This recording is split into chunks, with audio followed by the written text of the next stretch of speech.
Iran Israel যুদ্ধ নিয়ে Russia কোনো পক্ষের উপর সমাধান চাপিয়ে দিচ্ছে না বলে জানিয়েছেন দেশটির প্রেসিডেন্ট ভ্লাদিমির পুতিন। তিনি বলেন, বরং আলোচনার মাধ্যমে আমরা একটি সম্ভাব্য সমাধান বের করতে চাইছি।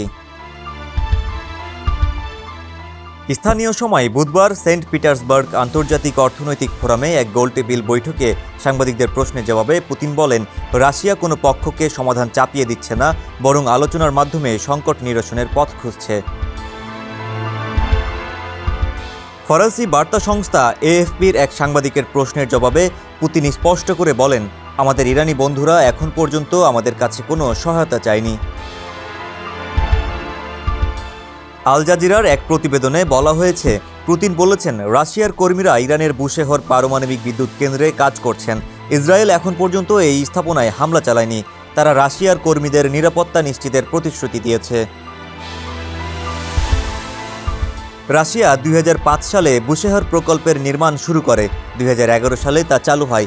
ইতিমধ্যে ইরানের সঙ্গে একটি 20 বছর মেয়াদী চুক্তির অধীনে আরও 3টি পারমাণবিক স্থাপনা নির্মাণে সম্মত হয়েছে রাশিয়া। পুতিন জানান, তিনি মার্কিন প্রেসিডেন্ট ডোনাল্ড ট্রাম্প, ইসরায়েলি প্রধানমন্ত্রী বেনিয়ামিন নেতানিয়াহু এবং ইরানের প্রেসিডেন্ট মাসুদ পেজেশকিয়ানের সঙ্গে সরাসরি যোগাযোগ রাখছেন। তার মতে, ইরানি জনগণ এখন তাদের নেতৃত্বের পেছনে একতাবদ্ধ হচ্ছে এবং সেই সংকট সমাধানে কূটনৈতিক সমাধান প্রয়োজন। ডেস্ক রিপোর্ট, সমকাল।